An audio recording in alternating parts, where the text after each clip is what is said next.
I have to say that when I first sit down to start reflecting on the scriptures and on a message for a particular Sunday, I nearly always have an idea in mind.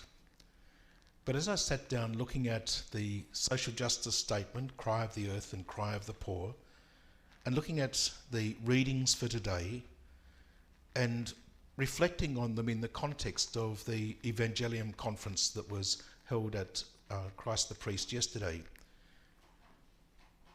I got lost. Not because there was too much, but because it was asking a question of me that I wasn't sure I could really answer. And it picks up that passage from Isaiah that Jesus quoted, that it says, this people serves me with lip service only. And I started to wonder, started to question myself, am I just saying words? Or is it something really deep in my heart? The cry of the earth, the cry of the poor, the social justice statement, is challenging us and inviting us to think about what does it mean to actually live in the earth but hear what is happening around me. I have no qualms in getting in my car and driving where I need to go. I have no qualms in not turning off every PowerPoint and every appliance in the house. And so, in effect, I'm wasting energy. I have no difficulty in, when I think I need to buy something, of going and buying it and asking myself, do I really need it? When I listened to the question that was the theme of yesterday's Evangelium conference, becoming missionary disciples, and me, week after week, calling you to be missionary disciples, I had this feeling, what does that actually mean when the rubber hits the road? What does it actually mean when I am called to be something in our community? And how do I encourage others to be a missionary disciple when I really don't know myself what that means? Because we can talk about things, but unless it's real, unless it's really lived out, where do we go? What do we do? So it raised a whole lot of questions for me. So I first of all went back and started to look at some of the language that's arisen in the church over recent times about what Pope John Paul II called the new evangelization. And it began back in 1974 when Pope Paul VI called together a synod of bishops on evangelization.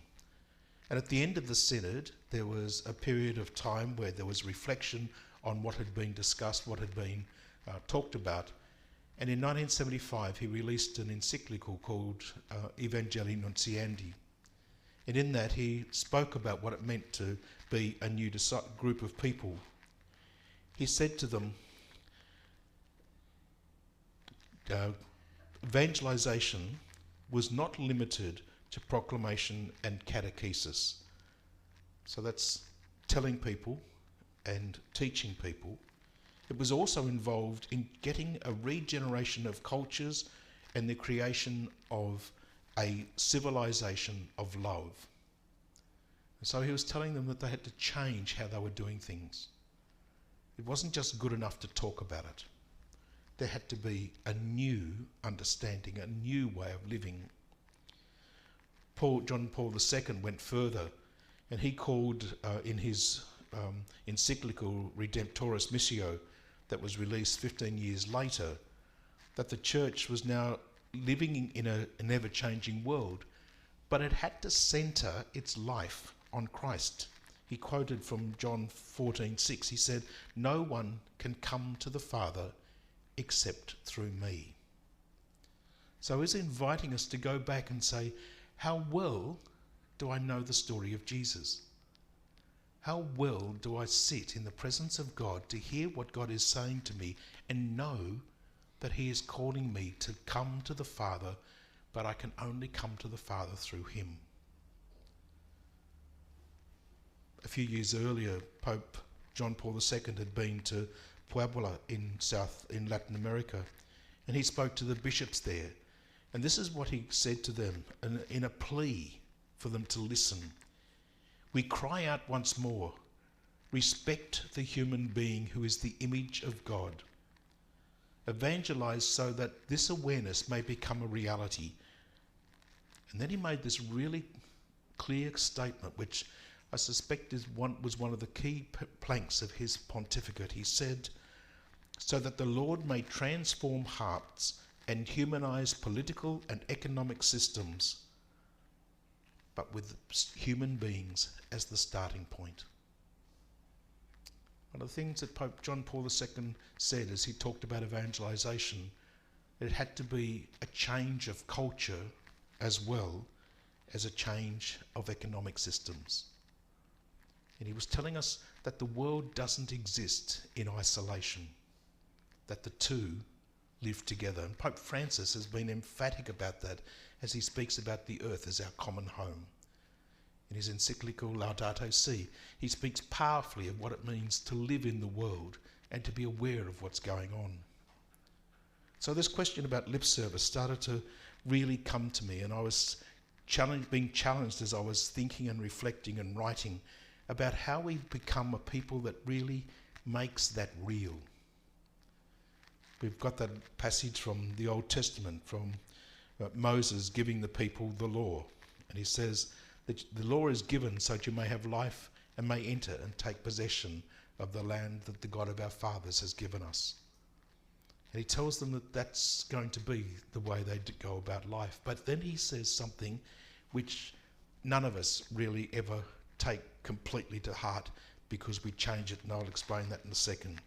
He said, you must add nothing to what I command you, and you must take nothing from it, but keep the commands of the Lord your God, just as I lay them down to you. Now, for those of you who know the story, that in the end there are 613 commandments of the law. So it went from 10 to 613, so they added one or two. And in case you think that that the Jewish people were the only ones, there's 1,700 canons in the Code of Canon Law. So we leave the people of Israel way behind as we try to work out how to do laws. But the reason we do that is we want clarity to it. We want to really be comfortable with knowing what's supposed to happen. And, my friends, that's where we go wrong. We get so caught up with the laws that we forget God's message because we're afraid of breaking the law. Now, please don't think that I'm now telling you to jump in your car and do what you like as you drive down the road. It's not that at all, but sometimes it's why the law is there that's important. And we see two examples of that.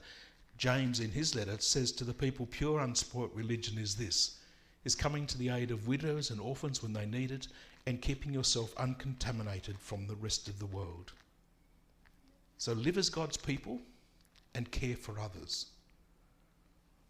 That's all God is asking of us. That's 1, 2. I wonder what the other 611 commands are really saying. They're just clarity. Pure unspoilt religion is this, coming to the aids of widows and orphans when they need it, and keeping yourself uncontaminated from the world. And so we have this awareness that God is asking of us not to have a complex understanding, but a very real, simple understanding of what God is asking of me today.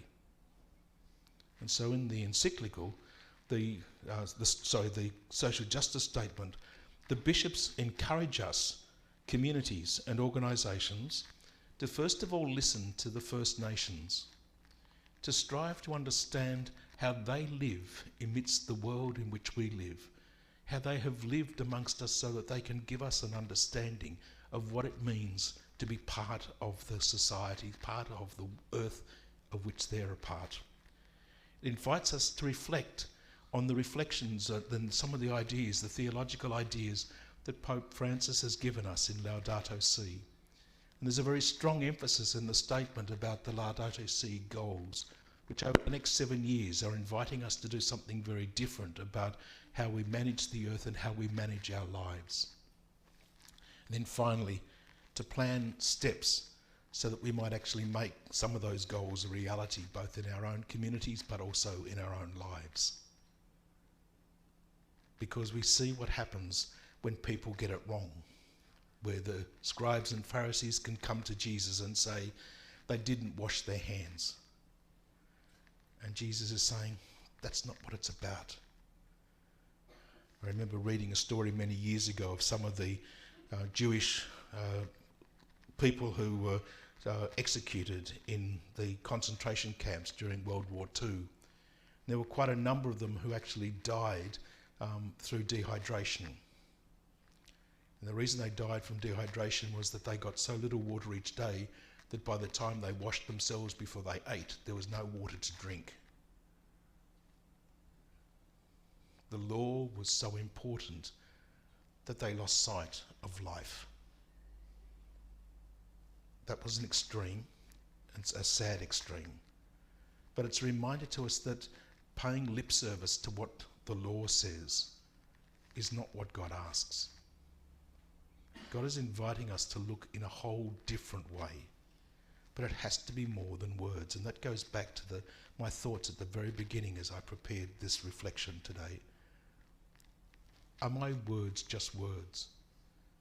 As we read the acknowledgement of country, do I really respect the country in which I live?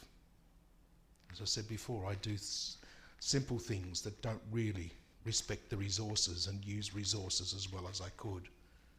When it comes to caring for the poor, when it comes to, say, a Vinnie's winter collection, do I really give, or do I put something in an envelope?